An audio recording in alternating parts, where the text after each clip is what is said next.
Détachement d'honneur, comment commandement.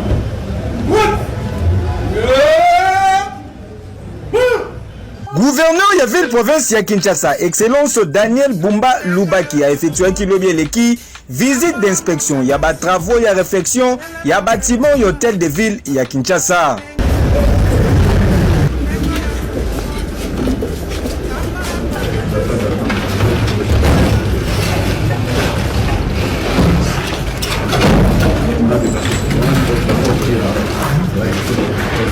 Accompagné na vice-gouverneur Edi Iyeli Molangi Peba membre misusu ya cabinet, premier citoyen ya ville ayaki ko se rendre compte de l'évolution ya ba travaux lancés au sein ya établissement Oyo dont installation ezali na etamoko pardon bokondima teki Oyo bozali komona ezali ba bâtiment ya hôtel de ville.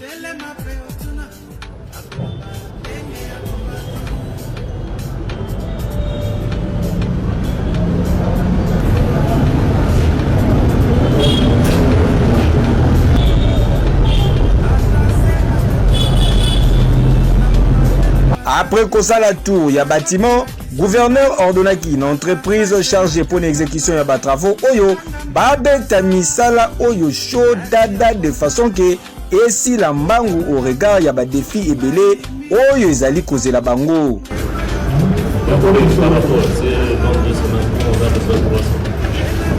Pourquoi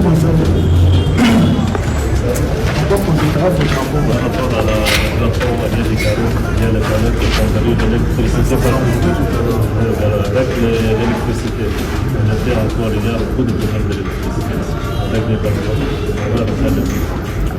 On a pas seulement fini. Et là, pour l'aménagement à l'extérieur, l'embellissement. Et aussi un peu de l'extérieur de la route dans le même lieu. Là,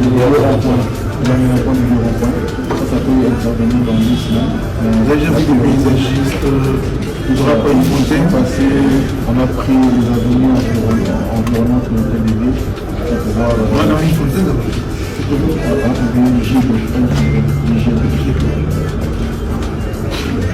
Donc, qu'est-ce qu'on peut réaliser en termes de travail?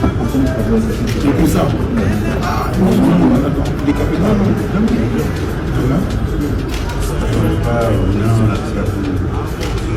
d'un bureau à un autre, patron y a ville a profité qui na occasion Oyo pour na conquérir la situation y a ba agent pe ba cadre de l'administration provinciale Oyo bazali impayé depuis près de 3 ans.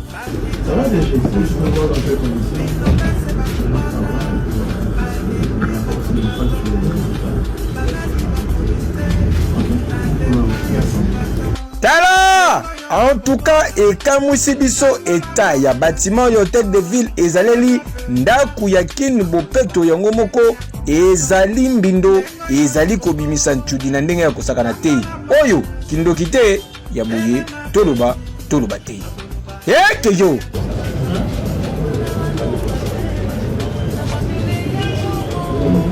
Voici les informations que vous avez ratées. Le gouverneur de la ville-province de Kinshasa, Daniel Mbumba, sollicite un crédit de 200 millions de dollars chez First Bank DRC. Une information sur Kill en ligne selon laquelle Daniel Mbumba, ayant trouvé les caisses vides à l'hôtel de ville, a sollicité un crédit de 200 millions de dollars chez First Bank DRC pour réaliser ses premiers projets dans la capitale. Avec cette somme, le nouveau patron de la capitale veut lancer plusieurs projets, notamment l'opération coup de poing pour l'assainissement de Kinshasa, l'exécution de son plan de transformation numérique de la ville, les travaux de construction et d'entretien dans la voirie urbaine, l'aménagement et la construction de parkings et autres infrastructures. Après quelques temps, le gouverneur de Kinshasa, Daniel Mbumba, a nié l'authenticité des documents concernant une prétendue demande de financement de 200 millions de dollars dans une banque commerciale. Le cabinet a alerté l'opinion sur un réseau faussaire qui imite la signature du gouverneur. Cette affaire reste à suivre. Rassure-toi de t'abonner, c'était Tout Face Actu, nous t'informons chaque jour.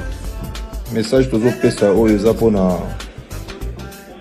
bato nyonso bazo diriger pour le moment na côté exécutif na côté législatif et je fais même partie que chef de l'État sali biso nyonso confiance sali bino pe confiance soki mbalo oyo boye na ba théâtre ya ko trahir le sous-chef de l'État Il y a qu'à trahir la population congolaise, au Azana Passi, au chef de l'État, au Mata, au Bunda, au Mata, au Kita, au Bitumbe Sila, pour le salaire Mata, pour que se retrouver, la population se retrouver. Boye ba ke toko teleme la bino na sima, toko zala na sima na bino. Biso ba oyo ko soutenir la chef de l'État tozolo bango.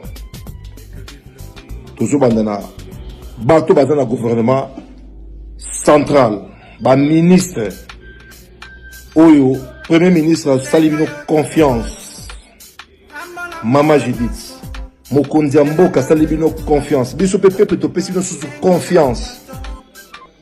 Ba DG bato nyonso baza passe bakama mbongo etangami boye bakia biso toza ba leader à Congo tozo lobango na kanda tokolinga bato ba ko trahir population lisusu te bato ba su ko trahir chef de l'État te parce que ça a confiance mbalo toko kenna bino tina suka boye bakia ba blague wana ko ici naza leader na kati ya Congo tozana ba leader ebele bazana sima na biso toko marcher toko sala biloko pacifiquement pour tout chabino hors d'état de nuire tozo lo bangwa parce que trop c'est trop bozo quand êtes chef de l'État ça ba bonne manière ba bonne éducation que le loi ko kitamsu ko sala boito ko sala faut profiter na bonté na ye to na moi bonté population tozana ngobwe ba ke mbalo oya ko yi ba population to telemena oya ko sala ba population to telemena.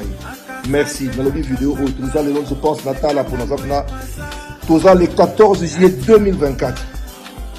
Population fois tellement. Oh, tu as kaïbi ton téléménage. Pour que ça moussa, n'a pas gouverneur nioso. Tu bien qu'exécutif Mobimba. Ton téléménage, merci. Bonjour, bonjour peuple congolais, c'est bien moi votre humble serviteur Roger le combattant depuis la France. Le nom est maintenant solo là. Vraiment, la République démocratique du Congo, nous n'avons pas la chance. Pourquoi j'ai dit ça? Ça fait mal. Donc, dans les lits, j'ai des larmes aux yeux. C'est pas possible. Pourquoi tu as la mboka la biso boye? Pourquoi tu as mboka la biso boye? Président Fachi Béton, vraiment, en tout cas, président Béton Lobo qu'on a mis ça. Botala Daniel Bumba, à peine même nommé gouverneur, mais Botala Makabalo Sala, à Kiminga Kunaye, pour avoir nous vendre dans l'hôtel Hilton. À une chambre qu'on a vendu par jour $2000. Vous imaginez $2000. Na frère Nani, na frère hôtel de ville. Vous imaginez $2000 na frère hôtel de ville. Alors la plupart de balana ngombi batuna ye batabitinda baya kuna et pas na ye pour mettre ba champagne nyonso na frère hôtel de ville. Si que boye bisanga si ko muta bongo pena gouverneur na bongo est-ce que abongisa ville à Kinshasa déjà boye vraiment ata bino moko. Est-ce que mutu apena bo ba célébrité o pena za kuna a retrouver la solution? Déjà bato baza kuna ya banini bato musu baza ba impayé on lelo hôtel de ville za ba nyongo mususu. Daniel Bumba, je l'ai sur toi. T'inquiète, ne croyez pas que non, moi je vais te laisser comme ça. Je l'ai sur toi. Je l'ai sur toi. Je l'ai sur toi. Daniel Bumba, je l'ai sur toi. Au moment où on a au poste à Bisso, que non, maman, on y est ici, c'est mon gars, on a ce qu'on chrétien qui n'a au chrétien qui ngobila, gentil ngobila. Ngobila, maman, on voit quand même la dédicace, non, bandakala. Attends qu'il n'y ait pas vice-gouverneur chez Gogo Moulouma, on appelle ses mbote. C'est un ami, on appelle ses mbote. Donc, babana, moi, babango, n'jamba, j'ai beaucoup, 48 ans.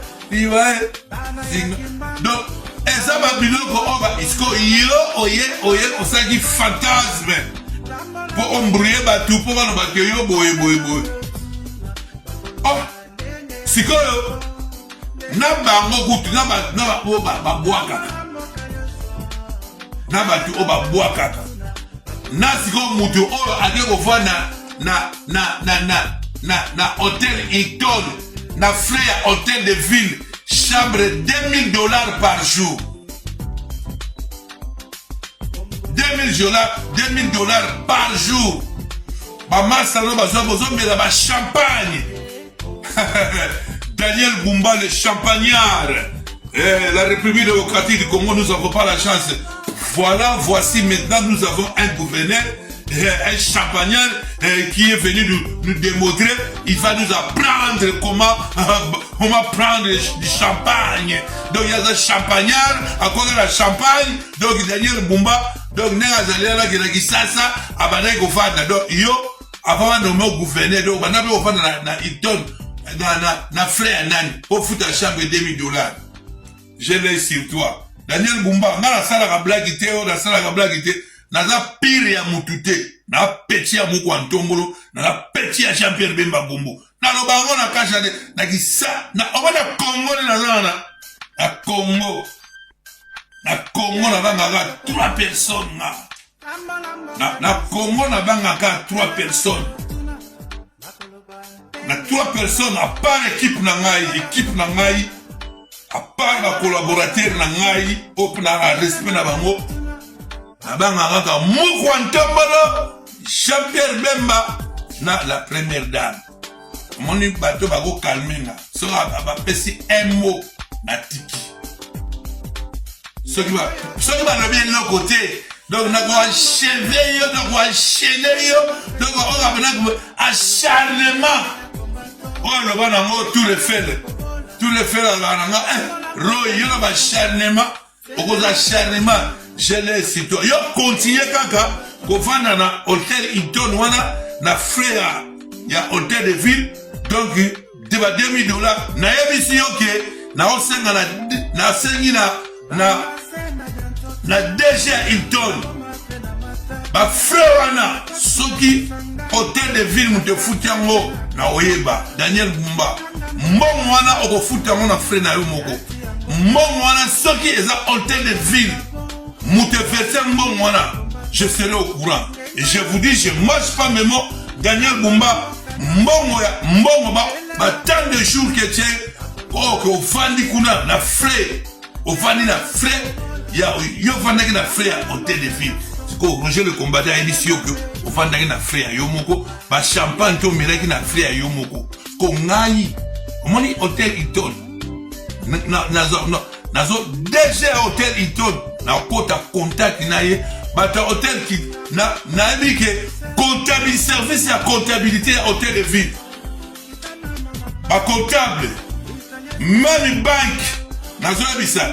E-chef on dit bakambo Jili Tituluka il faut e-chef face à la carte ya ba ministère, e-chef face à la hôtel de ville pour faire que e-chef atuazo banga lokola balongo boli e-chef te maman Jili Tituluka, je t'avais dit